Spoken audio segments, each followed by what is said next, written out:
Olá pessoal, tudo bem? Eu sou Marcos Machado, estou aqui para apresentar o segundo programa Os Canelas do Brás, aqui no canal da Rádio Brás Esporte no YouTube. E já vou começar aqui apresentando os meus amigos que estão aqui comigo, passando a bola para que eles deem aí o seu alô inicial. Vamos começar aqui no Hudson. Hudson, seja bem-vindo, não se esqueça de dizer de onde você está fazendo o programa. Boa noite, Marquinhos. Boa noite, amigos. Estou falando aqui direto da nossa terrinha, do Brás. Hoje, inaugurando aqui a nossa canequinha da Rádio Brás Esporte, né? E homenageando a Ponte Preta hoje, que tá jogando agora, nesse momento aí, e vai empatando com o Paraná em 1-1. Espero fazer um belo programa aí para nós. Legal, Hudson. Vaguinho, tudo bem? Fala, Marquinhos. Boa noite. Boa noite a turma toda aí. Um grande abraço especial hoje para os Unidinhos do Brás. Os manés corintianos que ficaram até meia-noite ontem acreditando na palavra do senhor André Sanches. Vaguinho de Taubaté, estado de São Paulo. Burrão é na primeira, hein, Marquinhos? Burrão é sério 1, hein? Beleza, Vaguinho. Boa noite, Ricardo. Tudo bem? Boa noite, Marquinhos. Boa noite, pessoal. Falando aqui de Paraisópolis novamente, a terra do vento. Bora lá falar de futebol. Beleza, Ricardo. E o nosso amigo estreante hoje, Fernando. E aí, Fernando, beleza? Tudo bem, Marquinhos? Boa noite, Canelas. Prazer mais uma vez estar de volta aqui fazendo esse programa que é muito legal. E hoje, homenageando os 110 anos do glorioso Corinthians, Esporte Clube Corinthians Paulista. E toda a nação corintiana. Aquele abraço, hein? Vamos lá, vamos falar de futebol um pouco hoje. Beleza, Fernando. Eu, rapaziada, estou falando de São José dos Campos. Fernando também, né? Está em São José dos Campos. O Hudson lá em Brasópolis, o Ricardo lá na Terra do Vento, em Paraisópolis, e o Vaguinho em Taubaté. Bom, pessoal, nós vamos ter aqui dois assuntos principais, dois temas principais do nosso programa. E no final, vamos apurar o palpite da rodada passada, ver quem acertou mais. E também dar os palpites da rodada número 7, a próxima rodada do Campeonato Brasileiro. Bom, os nossos assuntos vão ser o seguinte. Primeiro a gente vai falar do VAR, né, que foi polêmico nesse final de semana. O VAR como um todo e também o VAR aqui no nosso campeonato, o CBF VAR, né? E o segundo tema nosso, nós vamos falar sobre os técnicos dos times da Série A no Campeonato Brasileiro. Qual deles aí está se destacando, está fazendo um trabalho mais chamativo, um trabalho melhor. E no final a gente faz o nosso palpitão. Beleza? Então vamos lá. Hudson, começar por você. Qual a sua opinião sobre o VAR? Sobre o VAR aqui no Brasil? Se você é contra, você é a favor, você acha que tem que fazer alguns ajustes, você tem algumas críticas? Diz aí o que você acha do VAR utilizado aqui no nosso Campeonato Brasileiro. Eu entendo que o VAR é muito importante, está sendo muito importante para o futebol, está evoluindo, né? Mas ainda precisa de alguns ajustes importantes aí. A FIFA pede para o árbitro utilizar a área de revisão, né? Para ele lá ver no monitor lá os lances, utilizar mais. Eu acredito que teria que ter mais autonomia para os árbitros que ficam na retaguarda. Então, se colocasse três árbitros de vídeo lá, teve um lance polêmico, uma expulsão, ou um pênalti, ou uma falta, lá atrás o juiz não viu, a hora que sair a bola lá, para o jogo, ele vai passar para o juiz de campo, dizendo que o que aconteceu naquele lance lá, e passou para o juiz lá, e ele vai marcar o que o árbitro da retaguarda falou. Dos três lá, o que eles decidiram lá, o que ele falou. Não ficar o juiz lá dentro do campo, ter que ir lá no monitor para ver, isso aí eu acho que perde muito tempo. Eu acho que funcionaria bastante, ou então pelo menos teria que tentar. Beleza, Hudson, aí o Hudson dando sua opinião sobre o VAR, sobre um aspecto aí do VAR utilizado aqui no mundo todo e aqui no Brasil. Vaguinho, e você? É favorável ao VAR? É contra? Você disse no programa passado que é do futebol raiz, mas com relação ao VAR, você é favorável ou não? Como é que você acha da utilização? O que você acha da utilização dele aqui no Brasil? Fala um pouquinho aí sobre sobre o árbitro de vídeo.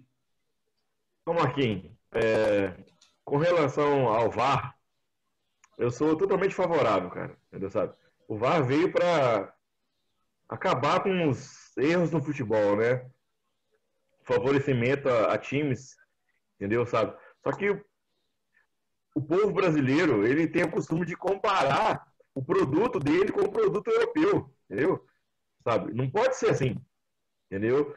Se o VAR demorar 6 minutos para poder dar uma resposta, como foi no jogo Flamengo e Santos do último domingo, mas pelo menos acertando a análise, é o objetivo do VAR, é esse, entendeu? O que tem que fazer? Ajustar para que esse tempo diminua. Não pode chutar o balde, eu não acredito no VAR, o VAR é problema. O VAR veio para arrumar as injustiças do futebol, entendeu, sabe? Vou citar um exemplo aqui, depois que o VAR foi inserido no Brasil, o Corinthians não foi mais campeão. Não sei se vocês repararam isso. Entendeu? Quer mais justiça no futebol que essa? Não existe. Entendeu, sabe? A gente tem que ter um pouco de paciência com o VAR. Tudo vai se acertar. A arbitragem brasileira não vai ser melhor por causa do VAR, porque não há árbitro profissional aqui. Há árbitros dentistas, há árbitros professores de educação física, há árbitros advogados, entendeu? Tudo é questão de paciência. E este ano também, só para finalizar o comentário, com a Covid, houve uma diminuição no número de câmeras, certo? Disponíveis nos campos de futebol. Ou seja, os ângulos analisados são em menor quantidade que o ano passado. Por isso, começou a aparecer várias dúvidas sobre o VAR. Mas o VAR, na minha opinião, é benéfico ao futebol. Eu sou totalmente favorável. Beleza, Vaguinho. Aí o Vaguinho falando sobre o VAR, que é favorável à utilização e que o tempo aí de espera para a resolução de uma jogada que tem que ser um pouquinho menor, né? Qual é o time dele, Marquinhos? Perdão, Lúcio? Qual é o time do Vaguinho mesmo? Volta Redonda. Varmego. Ah, tá. Então é por isso que ele é favorável, assim. Tá explicado, né, Hudson? Tá explicado. Boa, Hudson. O ano passado nós fomos campeões, Hudson, com 20 pontos de diferença para o segundo colocado. Ou seja, o VAR não ajudou nada, não. Nunca mais o Flamengo vai ficar ameaçado de rebaixamento. Nunca mais. Vamos lá, então. Ricardo, e você? É a favor, contra? Quais as críticas que você faz ao VAR, elogios? Diz aí. Não, eu sou a favor, mas acho que ainda aqui no Brasil ainda não se utiliza da forma correta, né? A gente vê pelo menos o pessoal, os comentaristas dos canais Globo, da Central do Apito, né, que eles chamam agora, tem a hora que eles falam que esse lance não é para ser chamado VAR, e aí está lá sendo analisado pelo VAR. E alguns critérios que a gente também não entende, né? Esse caso do jogo que aconteceu no jogo contra o São Paulo, se não me engano, foi revisto pelo VAR, e lá o juiz decidiu que não teve nada, mas a imagem é clara, que ele dá um soco no zagueiro de São Paulo. Ali ele decidiu não fazer nada, não dar cartão nenhum, mas agora hoje o STJD já está entrando com ação contra o jogo, por conta daquele lance. Então, se já tem o VAR, foi revisto o lance, agora, uma terceira vez, o VAR tem que vir para resolver. E não está sendo exatamente assim. E quando para, como o Vaguinho falou, do jogo contra o Flamengo e Santos, quase 10 minutos, e o tempo que é parado nunca é reposto no final do jogo como acréscimo. Então, talvez colocar um tempo limite para ser analisado, porque ali eu acho que era uma coisa simples de impedimento, não vi justificativa para quase 10 minutos parado num lance de impedimento. Você faz aquela linha lá que eles fazem para o computador. A questão você tem que talvez limitar. Tem que decidir em 3 minutos, em 5 minutos, porque o jogo tem que continuar.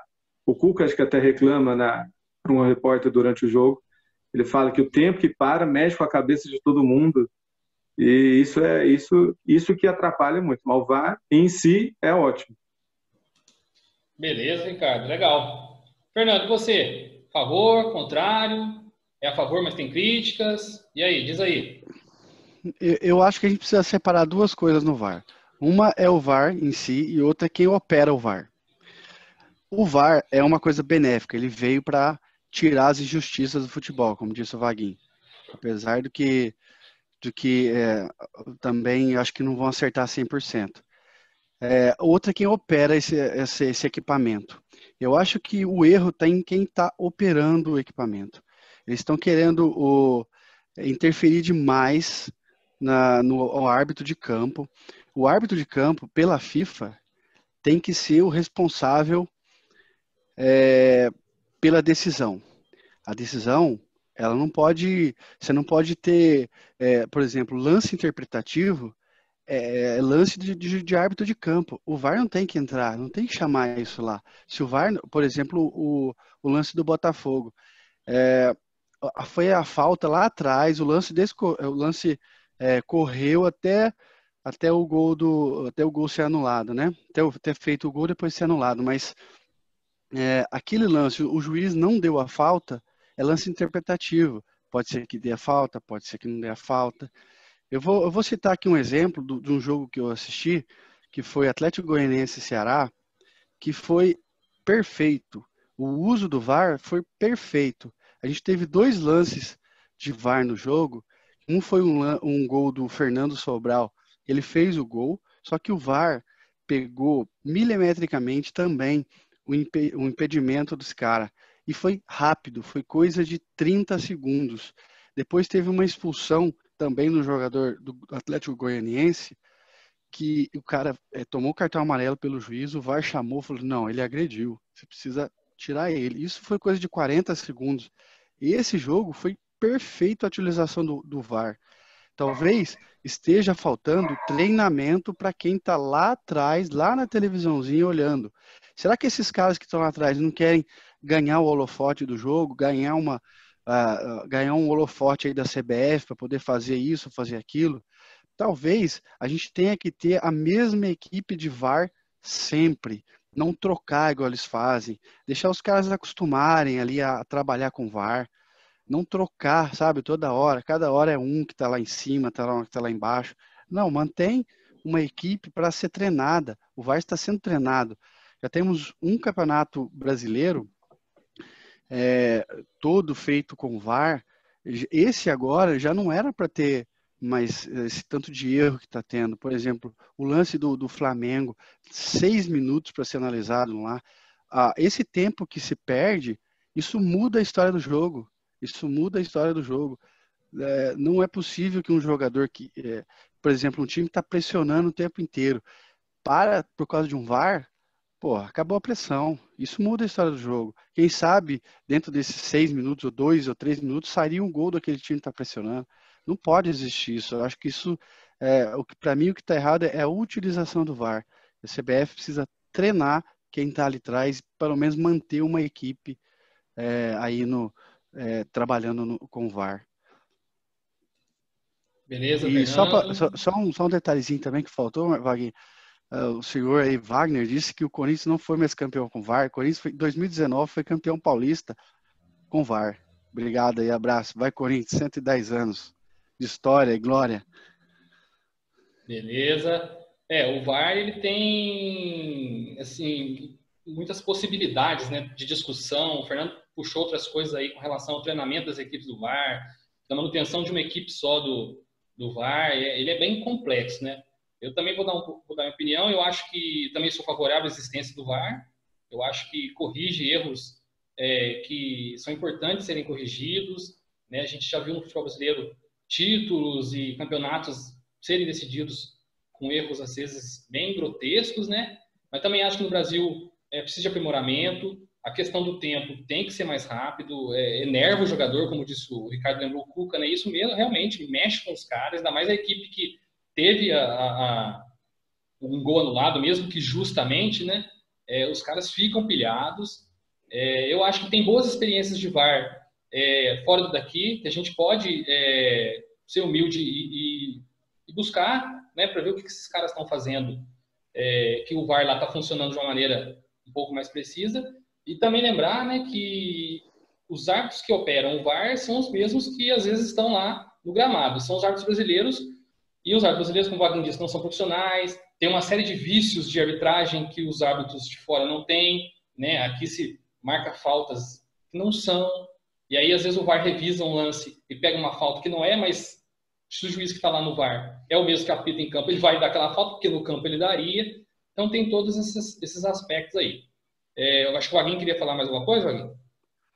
Só complementar o que o Fernando falou, Marquinhos. Eu não quero criar polêmica, não, cara, mas uma coisa é você ser ato de VAR no jogo Ceará e Atlético Goianiense. Outra coisa é você ser ato de vídeo no jogo Flamengo e Santos, transmitido pelo canal Branco Globo, para todo o Brasil, entendeu? Se o cara errar ali, no jogo Flamengo e Santos, ele vai ser metralhado.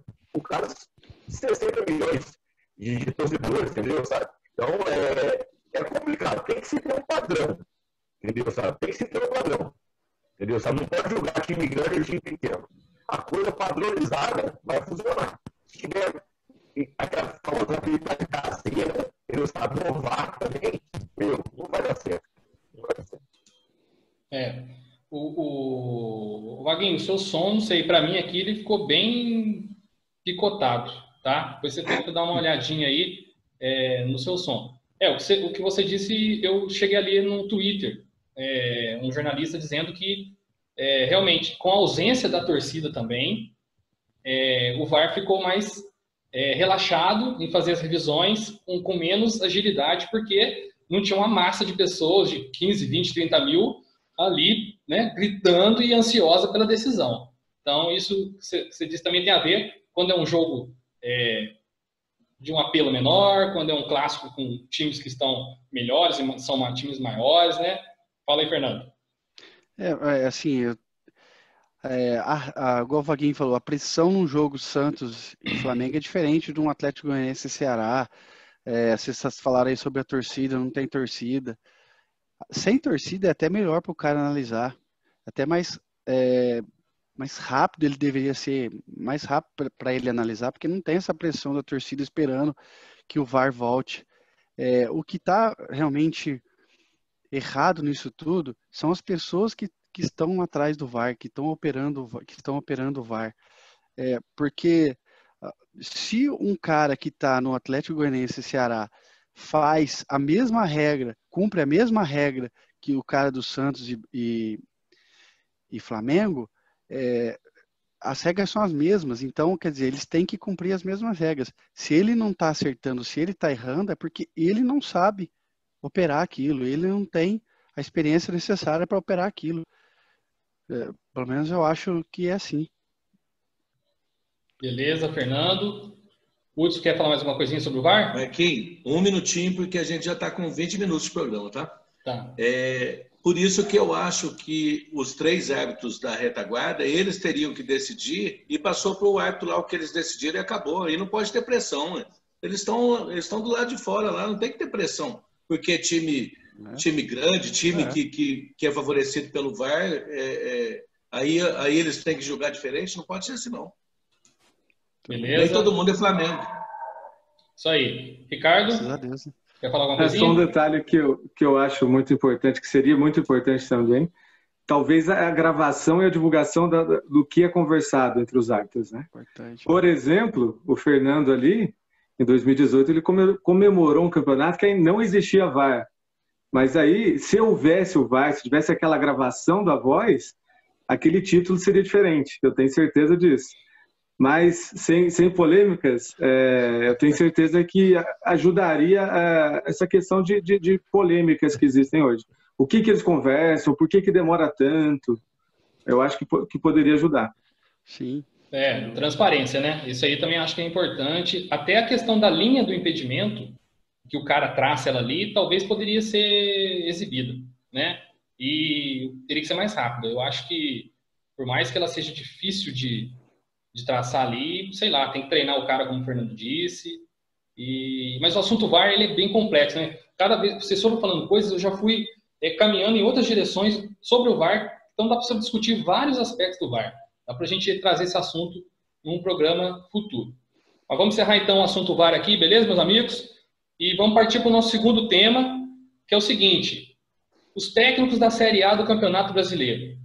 Quem, na opinião de vocês, cada um vai falar para mim, está fazendo o melhor trabalho até aqui, 6 rodadas de campeonato? E aí vocês podem levar em consideração o material humano, as condições, né, o aspecto de investimento daquele time, ou se vocês também quiserem citar, junto com a fala de vocês, alguém que está decepcionando muito, tá? E aí, Hudson, para você, técnico destaque até agora, quem que você acha que te encheu os olhos ou que te chamou a atenção entre os técnicos da Série A aí do Campeonato Brasileiro?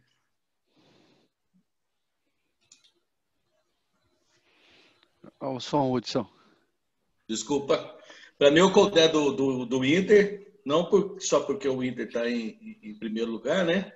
Mas é porque está fazendo um modo de jogo diferente. Ele gosta de agredir mais o adversário e não dá muita chance para o outro time atacar, né? Mesmo com um elenco limitado, né? Perdendo alguns jogadores lá, ele está conseguindo fazer a diferença, né? Eu acho que ele até abriu mão do campeonato gaúcho para arrumar o time e conseguiu fazer isso muito bem e tá levando o campeonato bem certinho. O time está bem redondo e ele tem o elenco na mão. E para mim a decepção é o Fernando Diniz, porque ele eu acho que é o técnico que menos a imprensa pega no pé, porque fala que tem que deixar ele trabalhar. Agora no São Paulo ele está até tentando mudar a forma dele, né? Ele já está vendo que não está dando certo aqui, ele está tentando ganhar pontos, né? Ele gosta de fazer o goleiro jogar, mas a torcida do São Paulo fica com frio na barriga todo lance. Ele faz o pessoal mudar de posição, mas ele não tem tanto jogador assim, porque para mim mudar de posição é colocar o Daniel Alves no meio de campo. Não adianta de nada. Daniel Alves no meio de campo é jogador comum. Na lateral, sim, ele é destaque, né? E eu queria ver o Fernando Diniz num time europeu, mesmo que fosse pequeno. Porque aqui no Brasil eu acho que ele já não tem mais chance, não. Já deu para ele.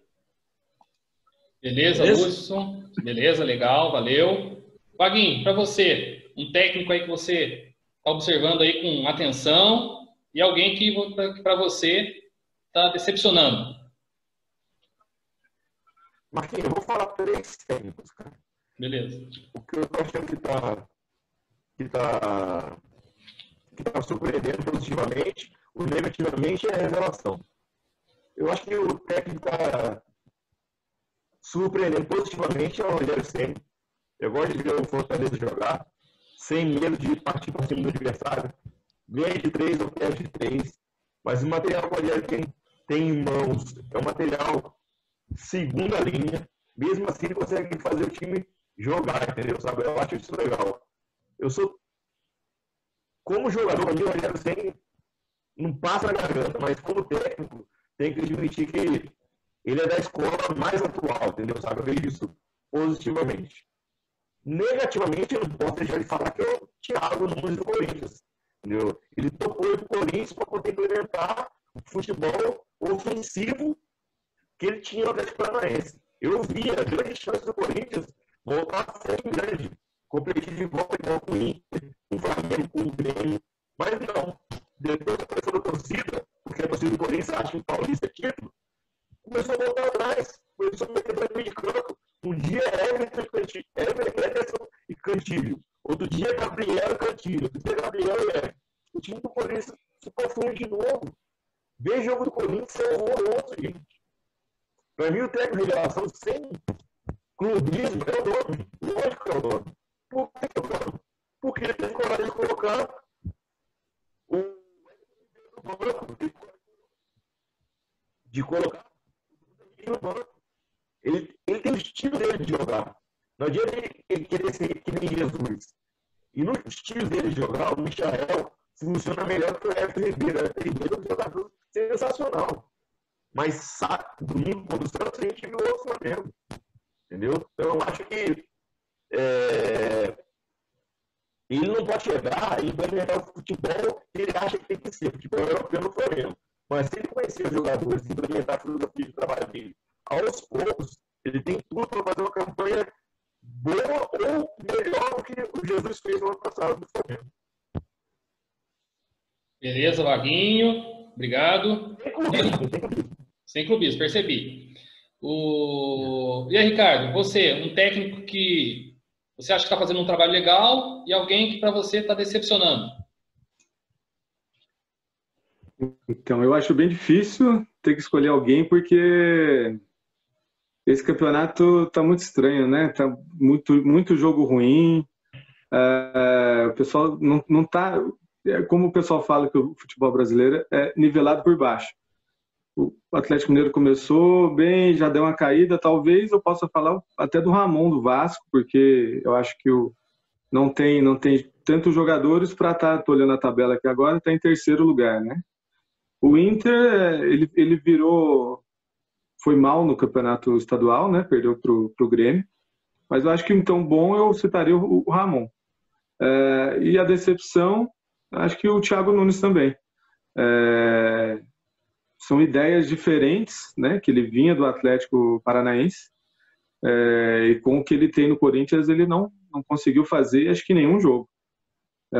Chegou na final do Campeonato Paulista suando, está quase ali na zona de rebaixamento do Campeonato Brasileiro.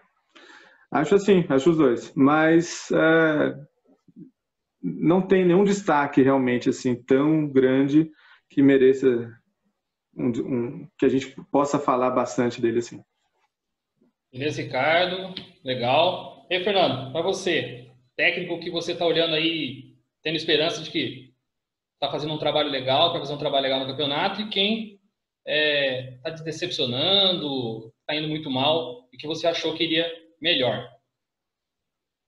Bom, Marquinhos, acho que nessa altura do campeonato, no começo, né, tá muito difícil ainda falar de um técnico que tá mostrando alguma coisa de diferente ou que está sendo melhor que um ou que o outro. Eu vou falar um pouquinho, algumas características que eu vi em alguns técnicos, de positivas, e depois eu vou falar negativamente também. Eu acho que assim, o que melhor que teve melhor participação até agora, que me surpreendeu, foi o Odair Helma no Fluminense. Por quê? Porque eu vejo que o Fluminense é um time lotado de veteranos que ganham salários altíssimos e que eles poderiam requerer a posição no grito. O Odair colocou o Fred no banco, colocou o Ganso no banco, colocou o Hudson no banco e está conseguindo administrar esses caras para entrar no jogo e ganhar pontos para o Fluminense. Além do que, o Fluminense está rápido, é um time rápido. É um jogo. E tem o Nenê, né? Não está no banco, mas é titular. E ele não foi para o banco porque ele começou a jogar bem. Ele não estava bem no Campeonato Carioca. Agora ele começou, pelo menos nesse começo. Está todo mundo ainda fisicamente mal. A maioria dos times ainda não fisicamente não estão apresentando um bom futebol. Eu acho que o Nenê é merecido a vaga de titular. Então, assim, estou gostando muito do trabalho do Odair. Eu gosto muito do jogo do Atlético Mineiro, do Sampaoli. Eu acho que é um técnico kamikaze pra caramba. Como já disse o Tite uma vez, o Rogério Ceni, ele joga o time para frente e não quer saber, mas é gostoso assistir um jogo do Atlético Mineiro. Então é interessante essa tática do Sampaoli. Nem sempre dá certo. Uma hora ele vai tomar 5, outra hora ele vai tomar 4, mas ele vai fazer 6. Não necessariamente no mesmo jogo, mas ele pode tomar 4 e fazer 1. Mas é legal, mesmo perdendo, é legal ver o Atlético jogando. E o Kudê, eu acho muito interessante uma coisa que ele fez no Inter, que foi colocar o Thiago Galhardo de centroavante, e está funcionando. Ele fechou o meio campo, igual o Hudson falou, ele fechou o meio campo ali. Ele focou no brasileiro, fechou o meio campo com o Edenilson, com o Patrick, e o Rodrigo Lindoso, ele colocou ele numa posição bem interessante. Não sei se vocês já viram um jogo do Inter. É um cara que sabe jogar e tá saindo bem com a bola dali. Eu acho que esse cara tem futuro aqui no futebol brasileiro. E eu queria falar também negativamente aí. Eu acho que o Luxemburgo, ele não estou gostando do trabalho dele no Palmeiras. Apesar de ele ter ganhado o Campeonato Paulista, foi sufoco. Ele tem material humano para fazer o Palmeiras jogar mais. Tá certo que ele perdeu o Dudu, que é um baita jogador que levava o Palmeiras, mas ele tem Zé Rafael, ele tem Rafael Veiga, ele tem Gustavo Scarpa, ele tem Lucas Lima, Patrick de Paula, Gabriel Menino, e o time não tá jogando legal, sabe? Luiz Adriano, Rony, ele não tá fazendo o Rony jogar. Não sei, o Rony tá mal, porque o Rony é mau jogador? Não, eu acho que o Luxemburgo não tá conseguindo encaixar ele no time ainda. Então, eu acho que ele pode render mais, o Palmeiras entrega material humano para ele e ele não consegue desenvolver. E o outro também que eu não estou gostando é o Thiago Nunes. Tem que ser falar do meu time aí. O Thiago Nunes está meio perdido. Ele tem hora que ele quer ganhar o jogo, ele começa a inventar, colocar volante para segurar o time. Daqui a pouco ele, igual o Vaguinho falou, ele muda os dois volantes. Ele não tem a ideia dele ainda, ele não consegue implantar a ideia dele no Corinthians. Tá certo que o Corinthians não tem material humano para ele implantar. Por exemplo, ele pediu jogadores de ponta. O Corinthians não deu para ele jogador de ponta. Entregou Janderson para ele e Everaldo. Não dá. Certo? Não dá. Não tem assim.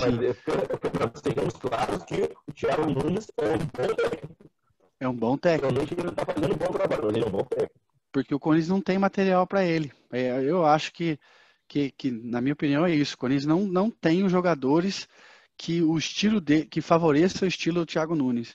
Os jogadores do Corinthians são marcadores, são jogadores que saem em lançamentos para o jogo. Ele não sabe, o jogo dele, vocês lembram do Atlético Paranaense, o jogo fluía, o jogo vinha de trás. Ele está tentando fazer isso no Corinthians, não está dando certo. Então eu acho assim, mas para mim ainda o Luxemburgo é talvez a maior decepção. Acho que ele poderia fazer sim o Palmeiras jogar mais, porque tem material humano para isso. Beleza, Fernando. Pessoal, o diretor do nosso programa, o Zoom, me avisou que a gente tem 5 minutos só. Eu vou fazer uma correção de rota aqui então, e eu vou só falar depois, mais para frente, o resultado do palpitão da rodada passada. E aí o palpitão dessa rodada a gente deixa para o próximo programa, porque até eu acho que vai ter 2 rodadas aí, e aí a gente faz no próximo programa, porque o tempo acabou ficando muito justo. Vou falar um pouquinho também dos meus técnicos. Eu concordo com o Vaguinho, também estou com o Rogério Ceni. O material humano é limitado, jogadores razoáveis, e o time é competitivo. Já era o ano passado. Se você olhar o elenco do Fortaleza, não tem nenhum jogador que você possa dizer, nossa, esse cara aqui, o ano que vem vai para algum time lá do Sudeste, aqui do Sudeste. Ele não tem nem promessas, são jogadores medianos todos. O Elton Paulista é destaque, para você ter uma ideia. E o time é competitivo. Então, para mim também, o destaque positivo até agora é o Rogério. E a decepção é o Roger Machado. Ele começou muito bem no Grêmio, depois oscilou bastante. Eu achei que no Bahia ele ia se recuperar. O Bahia fez uns investimentos interessantes, eu achei. Rodriguinho, o Cleison do Corinthians. Eu achei que o Bahia ia dar um salto e o time não está apresentando um futebol legal. O Fernando falou do Vanderlei. Eu não me decepciono com o Vanderlei porque eu não criei expectativa. O trabalho é ruim, eu concordo. Mas eu não achava que seria bom. O trabalho dele no Vasco no passado, que pessoal, alguns fizeram elogios, foi super normal. Ele colocou o Vasco onde era possível colocar. O que o Vasco tinha no passado, dava para ficar onde ficou. Ele não fez nada além do que era. Ele fez o que dava para fazer. É óbvio que o que estava sendo feito antes dele estava pior.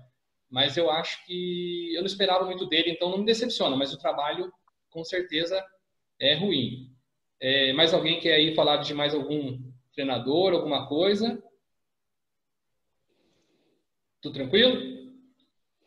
Então vamos lá. No palpitão da rodada passada, eu, Hudson, Ricardo, Vaguinho, demos nossos palpites e eu fui o vencedor, hein, galera? Eu que raramente venço bolão, dou bons palpites, cartola, então, nem se fala. Acabei... Depois eu mando um rascunho, uma foto do rascunho para vocês. Auditoria nessas contas eu fiz uma pontuação seguinte. Eu fiz a seguinte pontuação, ó. Se acertasse o resultado em cheio, né? Placar perfeito, 3 pontos. Se acertasse o vencedor ou o empate, 1 ponto. E qualquer outro resultado, 0 ponto. E eu acabei fazendo 5 pontos. Acabei acertando em cheio Coritiba e Sport. Ricardo e Vaguinho fizeram 4 pontos. O Ricardo acertou em cheio São Paulo e Corinthians. O Vaguinho não acertou nenhum resultado em cheio, mas acabou fazendo 1 ponto em 4 partidas. E o Hudson... Não entendi. Isso é sabedoria, entendimento de futebol. O seu som tá ruim, Vaguinho. Próximo programa você vai ter que comprar um foninho novo aí, não sei não. E o Hudson ficou na lanterna, apesar de ter acertado Flamengo e Santos na cabeça. Graças ao VAR, né? Então eu ia ficar com 0 pontos, porque anularam 2 gols do Santos lá. Verdade. Não era pra anular. O VAR ajudou o Hudson a não ficar zerado. Obrigado, VAR. Hudson, não é o VAR, você ficava zerado no bolão. No bolão, não. Eu era totalmente contra o VAR, cara. Depois desse resultado aí você ia errar todos. Pessoal, então foi isso. Encerramos nosso segundo Os Canelas do Brás. Muito obrigado. Vou pedir um agradecimento individual de vocês aí, tá? Mas já fica aqui o meu obrigado por todos vocês pela participação. Pedir para os nossos seguidores se inscreverem no canal, deixar os comentários, curtir lá, dar o like, famoso like, né? E Hudson, obrigado, viu? Obrigado aí, turma. E quem quiser adquirir a canequinha aqui, pode falar comigo aqui que eu vou providenciar a caneca para todo mundo aí, viu? Um abraço. Beleza. Vaguinho, obrigado. Alô, obrigado a vocês. Problema de Brasil foi. Obrigado, abraço a todo mundo aí. Saudade de vocês. Beleza, abraço, saudade. Valeu, Ricardo. Valeu, Marquinhos. Valeu, pessoal. Abração aí para vocês. Valeu. E aí, Fernandão, valeu, viu? Obrigadão. Valeu, Marquinhos. Obrigado aí mais uma vez. Foi muito bom falar de futebol aí. Saudade, pessoal. Aquele abraço, hein? Isso aí, meus amigos. Encerramos, então, o nosso segundo Os Canelas do Brás. Valeu, até o próximo vídeo.